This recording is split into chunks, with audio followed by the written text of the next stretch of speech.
500,000 children across the UK go to school hungry each day. The Independent has recently published a report adding an estimated 870,000 children in England may be going to bed hungry each night because their parents cannot afford the meals that they need. The United Nations says 8 million people in Britain are living in food poverty. Given the fact that Britain is the world's 6th largest economy, many experts believe that the government is able to solve the problem, although it has shown no interest in doing so. The Conservative government is not doing enough to combat poverty in Britain, not because they aren't able to, not because they're simply incompetent, but they're just not willing to. The Conservative Party, if anybody who's familiar within Britain, half the reason that people vote for them is tradition, because they don't know who else to vote for and they have no hope in the other parties, so they just go with whatever their parents want. The Conservative Party are infamous for their hatred of the British working class. From anyone who's familiar with the Thatcher era of British history, you instantly get images coming to your head of police officers riding into mining communities and beating up striking workers. And of course, during the Thatcher era and all other areas of Conservative history, it's been one harsh, long battle against trade unions and other instruments of workers' power who are trying to resist poverty and to try to create a better Britain and better living standards for everybody else. Food poverty is unnecessarily affecting the future of too many school children in Britain.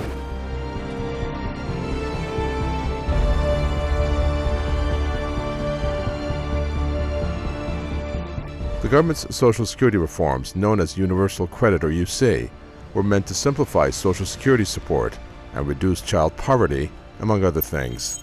However, respected charities like Child Poverty Action Group and Trussell Trust argue that UC is failing to deliver on its objectives. Even Universal Credit's own architects are now critical of the program. Well, the number one problem with it is the very long waiting period until you can claim your credit from it. So this has been very damaging to families, because if they want to claim universal credit in the areas where it's being trialed, then they have to wait this long trial period with no, funding from the government to help themselves. So they're basically left to fend for themselves for this long period of time. I believe it's 6 weeks, and might have been shortened since then. And what are they going to do until then? They can't pay their rent, they can't pay for food or utilities. They're left completely out in the open.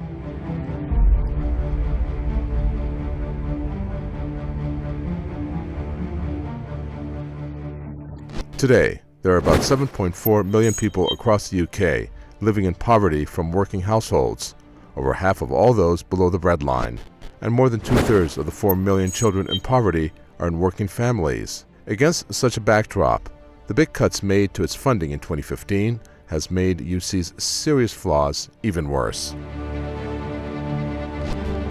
The Child Poverty Action Group has reported that the cuts to UC alone will push 1 million more children into poverty by 2022, 300,000 of whom are under the age of 5.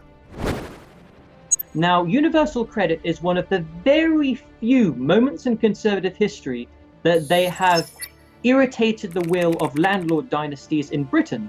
You see, many landlords do not want to let to people who they know are on the trial for universal credit, because they know that these people have monetary problems, and many landlords in Britain have actually gone out of their way to send out sections to get their tenants evicted if they ever hear that they are going on the universal credit scheme. So it's been a disaster for the working class, who are kicked out of their homes, put into poverty, and are left for weeks and weeks without any kind of income. I mean, this could push many people into crime, because it's the only way that they can earn a living. In January of this year, Prime Minister Theresa May promised to introduce wide-ranging social reforms to correct what she called the burning injustices in modern society.